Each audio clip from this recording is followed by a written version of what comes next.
Pocas veces el cine consigue que una sala entera contenga la respiración desde los primeros fotogramas y no la suelte hasta que las luces vuelven a encenderse. Eso es exactamente lo que ha logrado Maggie Gyllenhaal con su segunda película como directora, una obra que llega a las pantallas el 6 de marzo de 2026, dispuesta a revolucionar todo lo que creíamos saber sobre los monstruos, la rabia y la libertad de las mujeres. La novia, producida por Warner Bros. Con un presupuesto de entre 80 y 90 millones de dólares según las fuentes consultadas, es una versión libérrima y absolutamente personal de la obra de Mary Shelley. No se trata de un simple remake de La novia de Frankenstein James Whale, 1935, aunque bebe de ella con descaro y con amor a partes iguales. Gyllenhaal ha convertido ese material en algo que no existía antes. Un grito de ira femenino disfrazado de película de época, una declaración política envuelta en lentejuelas barrocas que mezcla sangre, baile, humor negro y una rabia completamente contemporánea. El salto desde su anterior trabajo, La hija oscura 2021, rodada con apenas 5 millones de dólares, es sencillamente monumental.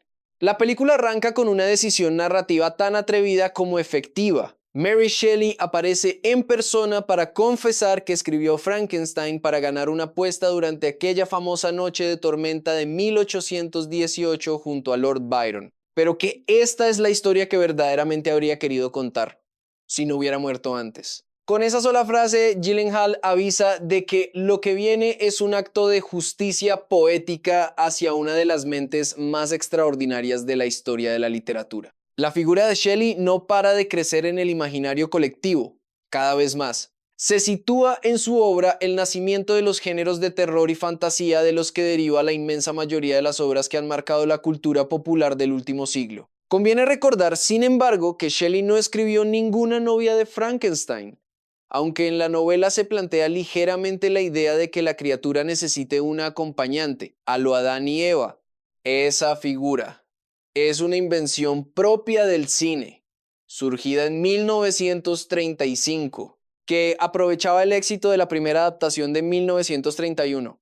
Gyllenhaal recoge ese hilo y lo convierte en el corazón de su propuesta. La acción se sitúa en el Chicago mafioso de principios del siglo XX, una época hedonista, liberadora y violenta a la vez. La protagonista es una prostituta que muere rodeada de injusticia patriarcal y a quien Shelley, atrapada en el limbo, decide resucitar mientras el monstruo de Frankenstein, que lleva más de un siglo deambulando por el mundo, busca compañía para aliviar su soledad. Pero la película es mucho más que ese argumento, es la historia de una mujer que busca su nombre, ya que en la película de 1935 la novia no tuvo ninguno y su propia identidad frente a un sistema de hombres abusadores, corruptos y violentos. Eso es lo que han representado históricamente los monstruos, lo que amenaza la tranquilidad de un mundo ordenado y obediente. Las monstruos de Gyllenhaal claman venganza con una energía imposible de ignorar. Jessie Buckley interpreta a esa protagonista sin nombre propio con un trabajo sencillamente extraordinario. La actriz irlandesa estrena en muy poco tiempo dos películas de enorme ambición,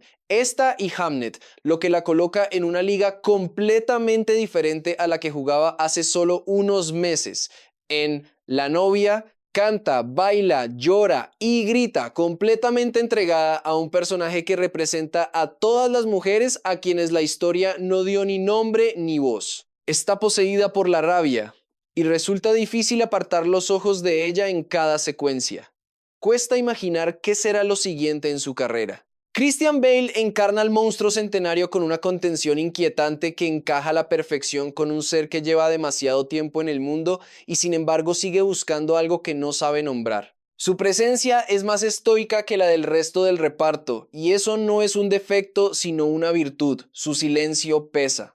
Penélope Cruz ocupa un papel de detective o secretaria cuya dinámica con Peter Sarsgaard resulta juguetona, aunque tiende a subrayar el mensaje en exceso hacia el final, quizás de forma deliberada, como si la directora considerara que hay cosas que nunca deberíamos dejar de repetir. Annette Bening da vida a una versión femenina del Dr. Frankenstein, y Jake Gyllenhaal, hermano de la directora, encarna una figura del cine musical a lo Gene Kelly como homenaje cinéfilo muy personal. Gyllenhaal contrató al director de fotografía Lawrence Sher, conocido por Joker 2019, y Joker Foley, a Doug 2024, quien ha construido una estética oscura, barroca y apabullante que dialoga con el expresionismo de Metrópolis de Fritz Lang, 1927, y El gabinete del Dr. Caligari de Robert Wiene, 1920.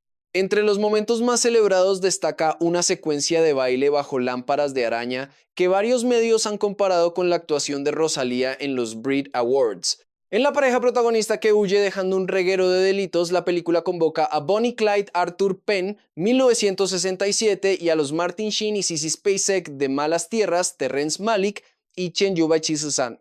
De hecho, más que a Frankenstein, el corazón de la película late más cerca de aquella trágica pareja americana. La película no está exenta de problemas. Varios críticos señalan que Gyllenhaal ha soltado tanta artillería pesada en su trama principal que el arco del personaje de Jake Gyllenhaal queda sin el desarrollo que merece, siendo un hilo narrativo con un enorme potencial cinéfilo que se pierde en el camino. Algunos apuntan además que a la película le falta desatar aún más su locura, lo que la condena a una extraña tierra de nadie entre el exceso deseado y la contención real. Esa primera media hora tan prometedora no encuentra en el tramo final la intensidad que prometía. La evolución de la historia se siente demasiado plácida dentro de lo que se había propuesto. Hay un cierto matiz de estar demasiado encantada de conocerse y llega un punto en que la historia empieza a repetirse dentro de un caos más o menos controlado, que no oculta del todo que la fiesta se agota antes de los títulos de crédito. Con todo, la película es violenta, musical, política y sexy, y cuando derrapa siempre se levanta. Es como la de Guillermo del Toro, un homenaje a los monstruos de buen corazón en un mundo podrido,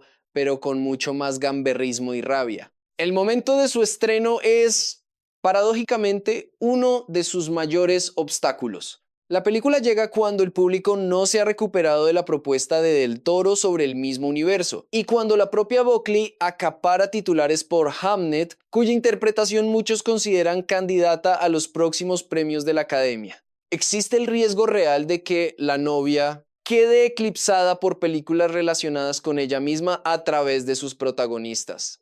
Y eso sería una injusticia difícil de justificar. Warner Bros. Ya retrasó el lanzamiento hasta el 6 de marzo de 2026, lo que indica que tampoco la distribuidora tuvo siempre claro cómo presentar este material al público. La novia es una obra pulp estrenada en una época difícil para destacar, pero que vale de sobra la entrada al cine. Atrevida, revolucionaria, imperfecta y absolutamente necesaria. Una película que no deja de sorprender y que merece ser vista y discutida con la atención que se reserva a las grandes obras, no a las que llegan en el momento equivocado del año. Y ahora la pregunta que os dejamos: ¿creéis que La novia recibirá el reconocimiento que merece en la temporada de premios, o el mal momento de su estreno la condenará al olvido como ha sucedido con tantas obras arriesgadas? Dejadnos vuestra opinión en los comentarios, compartid este artículo si os ha parecido interesante y suscribíos para no perderos ninguna de nuestras próximas coberturas sobre el cine que importa.